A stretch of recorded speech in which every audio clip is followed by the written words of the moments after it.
everybody, thanks for joining us on Mike Meets. I have the pleasure of introducing Heather from AMG Mortgage Solutions. Thanks for having me, Heather. Yeah, no, it's lovely to meet you, Mike. So tell me and everybody else a little bit about yourself, if you don't mind. Yeah, no, of course. So I'm Heather. This is my business here, which is AMG Financial Solutions. We're mortgage brokers. So we advise and arrange all different types of mortgages for first-time buyers, home movers, buy-to-lets, remortgage clients where people might want to just release some money to do some home improvements, okay, or just make sure they've got the best mortgage rate.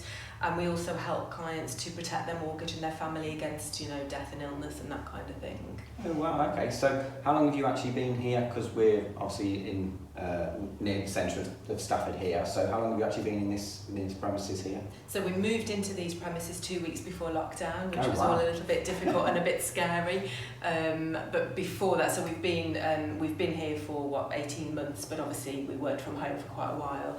And then before that, we had an office over the other side of town on Tythbarn Road, and we were operating from that office there for maybe about 8 years. Wow, okay. So you kind of briefly touched on it there. When lockdown came, you kind of working from home. How did you find the working from home process? How has that kind of changed your business, if you like? Did it have an impact? Yeah, I mean, obviously the beginning of lockdown, it was very difficult for everybody because nobody knew how things were going to pan out, did they? So it was, for the first couple of months, it was a very worrying time because obviously, lenders didn't want to lend, surveyors weren't allowed to go out, but then the market picked up and became really busy. So working from home was a challenge because me and my staff, we've all got young children, so obviously we were juggling work, clients, homeschooling. It was a really tough time. But I suppose it's changed our business in as much as we are a lot more adaptable now that obviously we love it when clients come into our office, but if clients can't or don't want to, we're very, very geared up now for video appointments as well. Oh, wow, okay, so you sort of have advanced forward with the technology that's available to us, and that's kind of helped you through that period. Yeah, wow. It's pushed technology forward. I'm a technophobe, so it would have taken me years to get to that point, but it's forced us obviously to look at working slightly differently. Oh wow, okay. So in terms of your team then, you say obviously your team have sort of had to be adaptable. Mm-hmm. Just tell me about your team, how many you are, what their backgrounds are, if you can. So there's 5 of us here. There's myself and Sam, who's my other advisor. So we're the ones that see the clients and help the clients do the research. And then I've got 3 administrators. So Nikki, who you've just met, is my office manager. Nikki's been with me for quite a few years now. She keeps everything ticking along for us. And then I've got Suzanne, who supports my clients and does a lot of my administration for me. And then we've got Colette, who's our receptionist. So she answers the phone, she speaks to clients, she does a lot of the office admin type of work. Okay, well, and just going back, if you don't mind, to sort of the pandemic and everything around that, how have you found business post-pandemic? How have things been for you, and obviously the way the market is for your industry?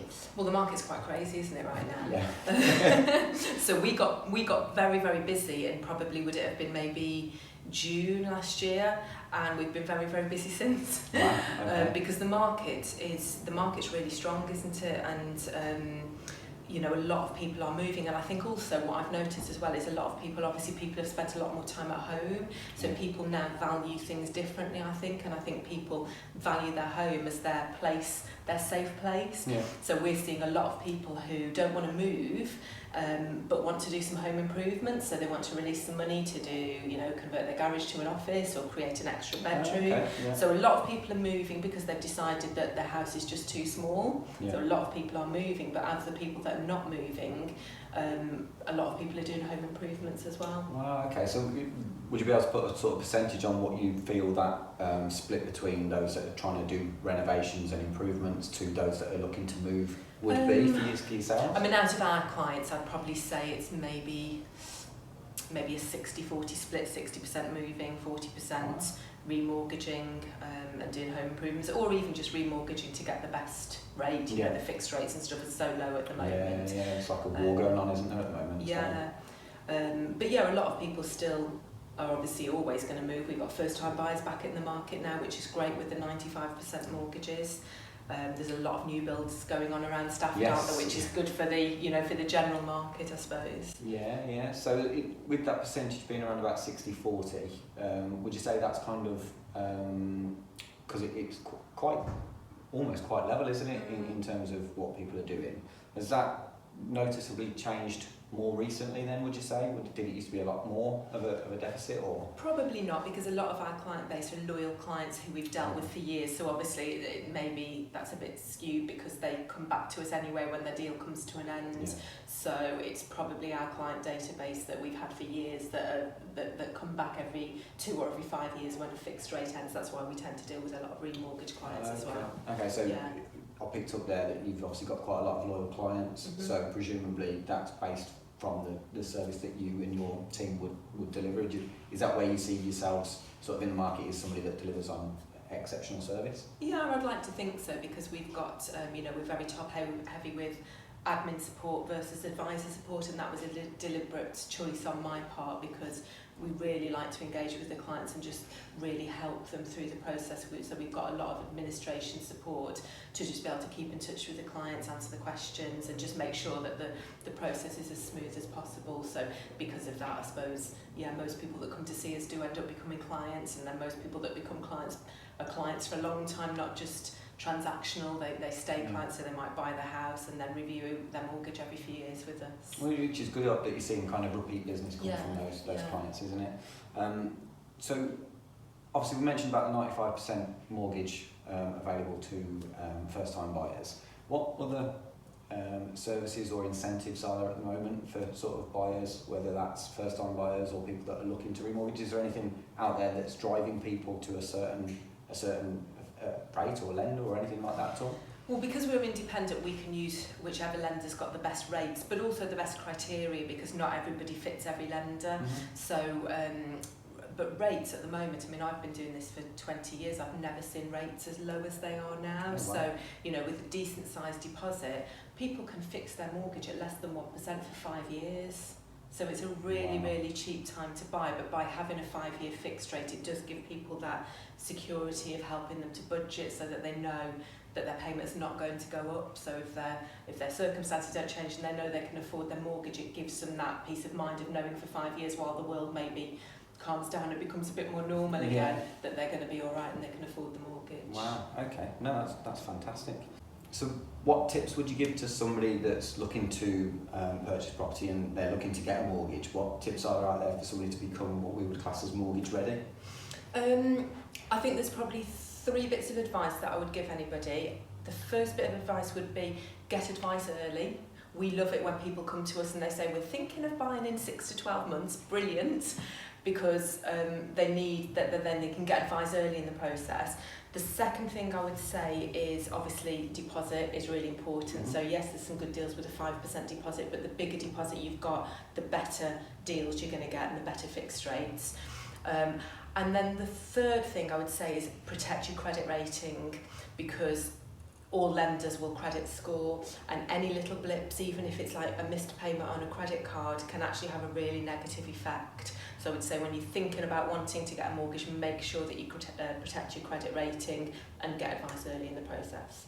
Okay, no, that's really good advice. So just picking up a bit on there, you mentioned about credit scores. So there's generally two credit scores? Is it Experian and Equifax? Yeah, they're the main 2, yeah. And is there anything that one specifically looks at more than the other, or is there anything that's... No, the information that the credit bureaus hold should mirror each other, but lenders will do their own credit scoring as well. So they look at, are you on the electoral roll?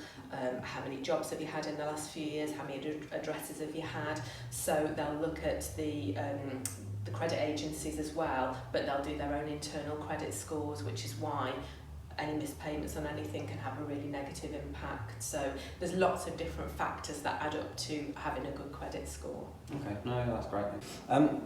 In terms of buy-to-lets, we've seen, obviously, like I said, the rise of the first-time buyer again, and what we're calling in the industry a power buyer, so people that are ready to go, either a first-time buyer, somebody that's sold subject to contract, or a cash buyer. Yeah.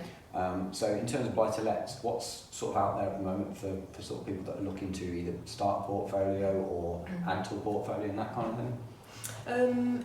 Yeah, so I mean, buy-to-lets, kind of people looking to invest in property did disappear for a while, but I think the confidence is back now, and people are looking for probably long-term investments. You know, I think the days of being able to buy something and make a lot of money very quickly are gone. But I think as a long-term investment, people can still see the value of buying a property and renting it out and having the rent coming in to pay the mortgage. And buy-to-let mortgages are competitive, not quite as competitive as residential mortgages, but the rates are still really, really good.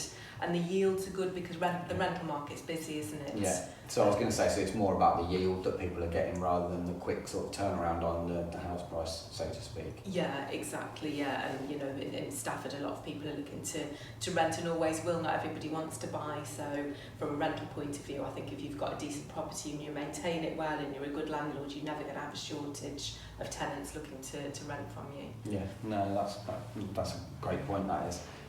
In terms of where you are here, obviously in the town centre, what made you choose this sort of location for your business? I mean, Stafford's a great town, isn't it? And there's a real community spirit, and we already we've got good relationships with a lot of local businesses. But we just felt that it was the next logical step from us, from being in a smaller out of town office to actually having a bit more town centre presence, so people can see us more now when they drive past the building. And also, we obviously COVID put a stop or delayed. We want to get more involved in things going on in the town centre and other businesses. Nikki deals with that side of things, so Nikki's very good at finding out what's going on in the town, and we will become more involved with those as things start to open up again. Okay, no, that's fantastic. And just again, thanks for having me. But just a quick one, if you don't mind. What is it about Stafford that you love? What? I think Stafford has got a good community feel to it, and I think, you know, from a business point of view, certainly I think there's lots of businesses that work really well with each other and really want to help each other. And I just think Stafford's a nice place. It's, you know, if you look at the buildings, there's some beautiful old buildings, and there's some lovely park areas. You know, we've got the town park, which is lovely. I just think it's a nice place to live, and it's a nice place to work. Yes, absolutely. I mean, obviously you've got it's becoming more popular now with sort of we're finding in sort of our industry where people are either selling up sort of out of home counties or a bit further afield and moving to somewhere like here to be able to commute. Yeah. And the reason for that is because although we're still quite a town, we still have like the rural areas. You know, Cannock Chase is just on the doorstep, but then you've also got the excellent sort of transport links, haven't you? So. Yeah. No, it's been fantastic. Well, thanks very much for inviting me in. It's been a pleasure meeting you. You too, thank you. All right, thank you very much.